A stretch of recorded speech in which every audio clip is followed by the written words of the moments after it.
আপুনি মোক আজি দাঙি ল'ব লাগিব, মোৰ আজি পেটটো বিষাই আছে, মোক বোলে আজি বুকুচাত লৈ থাকিব লাগিব বন্ধুসকল। এই যদি তাইক বাৰু বুকুচাত ল'ব পাৰিম নে বাৰু মই চাওকচোন, তাইৰ পেটৰ বিষ হৈ আছে।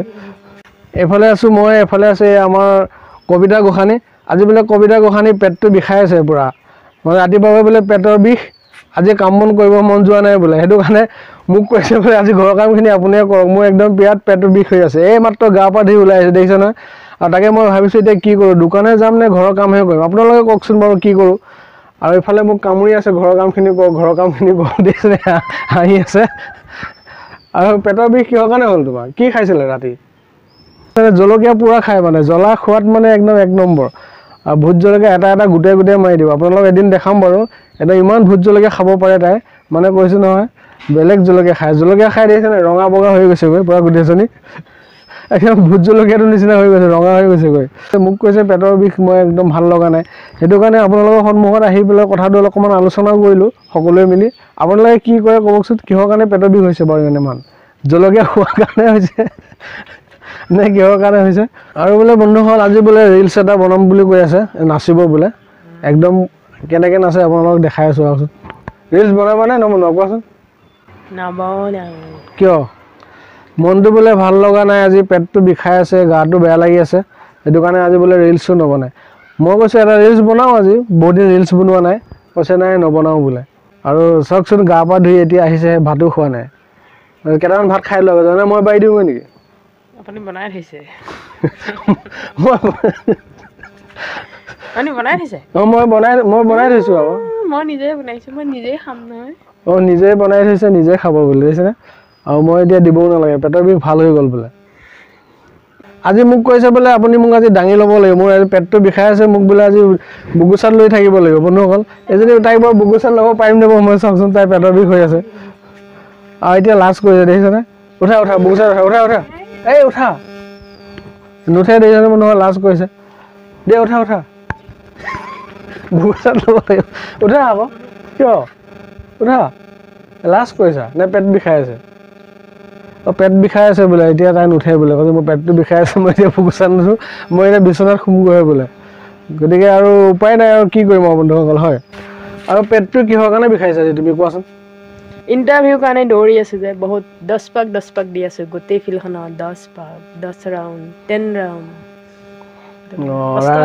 ৰাতিপুৱাই 5টা বজাতে উঠি মানে একদম পূৰা ফিল্ডত দৌৰি আছে, সেইটো কাৰণে পেটটো বিষাইছে বোলে। হয় কেতিয়াবা তেনেকুৱা, সদায়তো মানুহৰ একেই নাযায় দিন, গাবিলাক মনবিলাক কেতিয়াবা বেয়াও লাগে বহুত। গতিকে পেটটো বিষাইছে বোলে আজি ৰাতিপুৱা 5টাতে উঠি দৌৰি মেলি আহি অকণমান ঘৰৰ কাম চাম কৰিলে, কৰি মেলি আকৌ বিচনাত শুলে, শুই এতিয়া আকৌ গা পা ধুই উঠিছে। আৰু মই এইফালে দোকান যাব ওলাইছোঁ। আৰু বহুত কষ্ট কৰি আছে বেচেৰি, কিবা এটা চাকৰি এটাৰ কাৰণে আশা কৰি আছে, কিবা এটা চাকৰি পাওঁ বুলি। বন্ধুসকল মই মানে বহুত কষ্ট কৰি আছোঁ, আৰু আপোনালোকেও অকণমান আশীৰ্বাদ কৰিব, মই যাতে এইবাৰ চাকৰি এটা পাওঁ। আৰু মানে ভগৱানৰ ওচৰতো প্ৰাৰ্থনা জনাইছোঁ, ভগৱানেও মোৰ ফালে অলপ মানে চকু মেলি চাই যেন।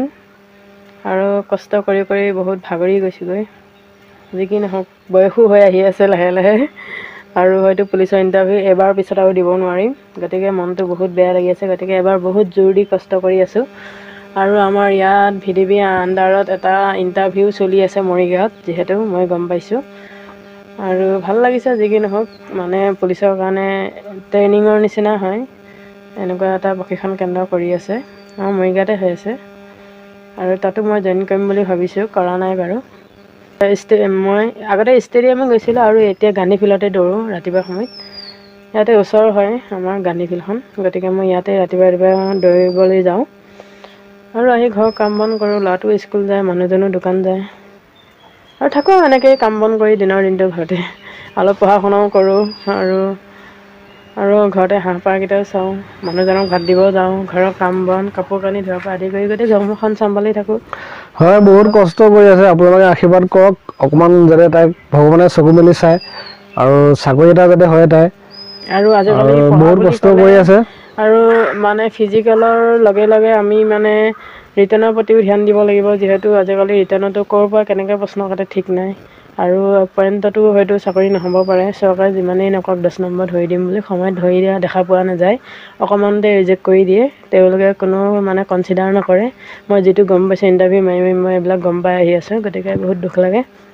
গতিকে নিজে নোৱাৰিলে আনৰ ওপৰত আশা কৰি লাভ নাই। আৰু বহুত ল'ৰা ছোৱালী মানে সপোন ভাঙি গৈছে, বহুতে ইণ্টাৰভিউ নিদিয়া হৈছে, কিছুমানে তথাপিও কষ্ট কৰি আছে সপোন পূৰণ কৰিবৰ কাৰণে। গতিকে আৰু মোৰ ঠিক তেনেদৰে সপোনবোৰ যেন পূৰণ হয়। সৰুৰ পৰা বহুত এটা আশা আছিল পুলিচৰ চাকৰিত যাম বুলি। গতিকে কি ক'ম আৰু, লাষ্টত হ'লেও মানে ট্ৰাই কৰি আছোঁ। হয়তো যদি ফিজিকেলৰ লওঁ বোলে কিবাহত নোৱাৰিছোঁ, তথাপিতো তেওঁ মোৰ নিজৰ মনক নিজে সান্তনা দিব পাৰিম যে মই বহুত কষ্ট কৰি পোৱা নাই, তথাপিতো মানে বহি থকা নাই, হাৰ মনা নাই যিহেতু। গতিকে তাকে ভাবিছোঁ আৰু সেইটো কাৰণে ভগৱানৰ সেইটোৱে নাম লৈ আগুৱাই গৈ আছোঁ। চেষ্টা কৰি আছে, ভগৱানৰ প্ৰচেষ্টা নাম কৰি লৈ আছে, আগুৱাই গৈ আৰু আছোঁ তাৰপিছত কি হয় সেইটো পিছৰ কথা নহয় জানো। কৰি থকাটো চেষ্টা কৰি আছে, আৰু তাৰপিছত যি হয় হৈ থাকিব, কাৰণ চেষ্টাটো কৰি আছে যিহেতু, আৰু কষ্ট কৰি আছে বহুত। আৰু আপোনালোকৰ আশীৰ্বাদ পালে নিশ্চয় হ'ব। আপোনালোকে আশীৰ্বাদ কৰকচোন অকণ, কিবা এটা হয় যাতে। আৰু জুলাই মাহত ইণ্টাৰভিউ হ'ব বুলি শুনি আছোঁ, এতিয়ালৈ এডমিট অহা নাই। মই ABUB দুইটাতে এপ্লাই কৰি থৈছোঁ, আৰু ADREতো এপ্লাই কৰি থৈছোঁ। মানে আছাম পুলিচত নাপালেও বা ADREত পালেও যিকোনো নহওক, এখন ঘৰত মানে এটা চৰকাৰী চাকৰি বহুত প্ৰয়োজন হয়। কিবা আৰু এটা হ'লে মনটো নিজকে ভাল লাগিব, সেইকাৰণে অকণমান চেষ্টা কৰি আছে তাই। ঘৰৰ কাম বনৰ ওপৰত সময় নাপায়, তথাপিও তাৰ ভিতৰতো তাই সময় উলিয়াই বহুত কষ্ট কৰি আছে। আৰু কি হয় এইটো আৰু ওপৰৱালাই জানে, আৰু আপোনালোকৰ আশীৰ্বাদ থাকিলে নিশ্চয় হ'ব।